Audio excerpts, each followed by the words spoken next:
Dans cette église, on commence là. Alléluia. On a mis l'accent dans toutes les églises. Je vous ai dit que c'était important parce que chaque église recevait sa propre révélation. Alléluia. Moi c'est moi, toi c'est toi. C'est-à-dire si toi tu suis ce que moi je fais, c'est ton problème. Tu vas tomber dans un piège un jour. Parce que le salut est individuel. C'est pas parce que l'autre sœur est négligente que tu dois t'inspirer de ça. Alléluia. Oh ben lui c'est comme ça, moi aussi finalement c'est comme ça. Non. Parce que chacun a sa relation avec Dieu. C'est pas parce que l'autre n'est pas venu à l'église, ah toi tu parles pas. Ah bon non aussi je parle pas. Tu n'as rien compris.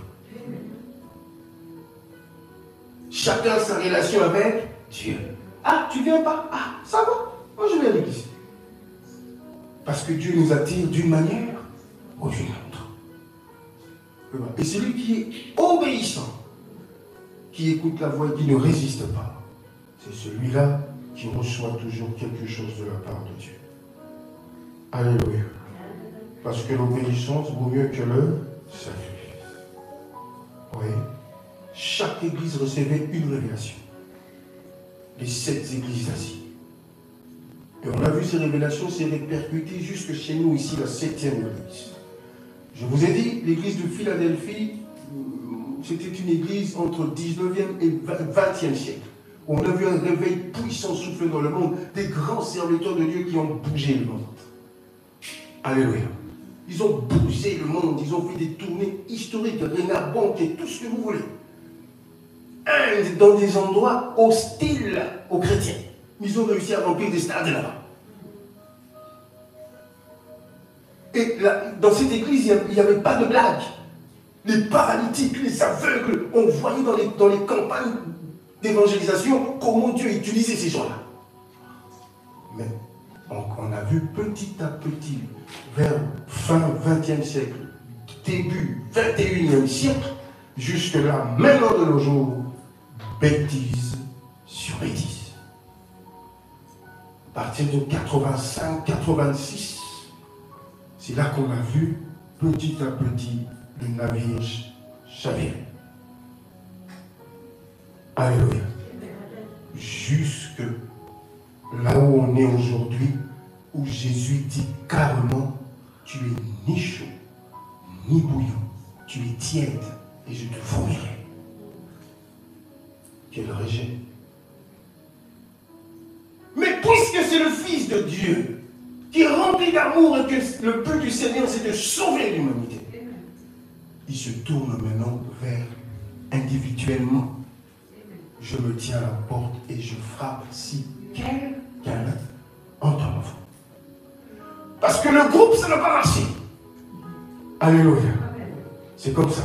Moi aussi j'ai eu un moment, beaucoup d'amis dans ma vie, on était tous là, tout ça. Alléluia. Et que s'il y a, tu as un ami, une amie qui a beaucoup d'influence, tout ça, il vous attire vers ses bêtises. On a tous connu ça. Tu vois, certaines choses, on a fait ça pas par conviction, on a fait ça parce que tu as peur que les autres disent que tu es... Hein, que toi, tu es un peu bizarre. Voilà. J'ai fait ça aussi. Je me rappelle que pour fumer, cigarette, tabagisme, c'est vraiment parce que je ne voulais pas passer pour un idiot chez mes amis. J'ai encore souvenir. 80... J'ai encore souvenir. Voilà. C'était pas conviction, finalement je suis devenu un fumeur, mais... Je sais pas, Dieu des chocs et des chacun comme ça. 2 paquets et demi par jour. Alléluia. Mais c'est parti, influence. Un ami m'a influencé. Tu vois, tu comprends pourquoi, depuis qu'ils sont sortis de l'Égypte, Dieu n'appelle plus un groupe. Que vous 4 là, comme vous êtes des amis, venez me servir. Non. Dieu n'appelle plus un groupe. Que voilà, parce que vous êtes ensemble, vous devez me servir. Non. Amen. Je me tiens à la porte et je frappe si quelqu'un entend ma voix. Et qu'est-ce qu'il promet de faire? J'entrerai. Est-ce qu'il y a une condition? Pas de condition.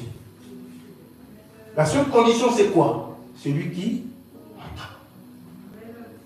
C'est pourquoi, dans mon introduction, je t'ai dit, Jésus a dit, heureux sont vos oreilles. Celui qui entend, tout simplement, sincèrement ouvre son cœur. J'entrerai, je dînerai et je souperai avec lui. Est-ce qu'on peut acclamer pour le Fils de Dieu?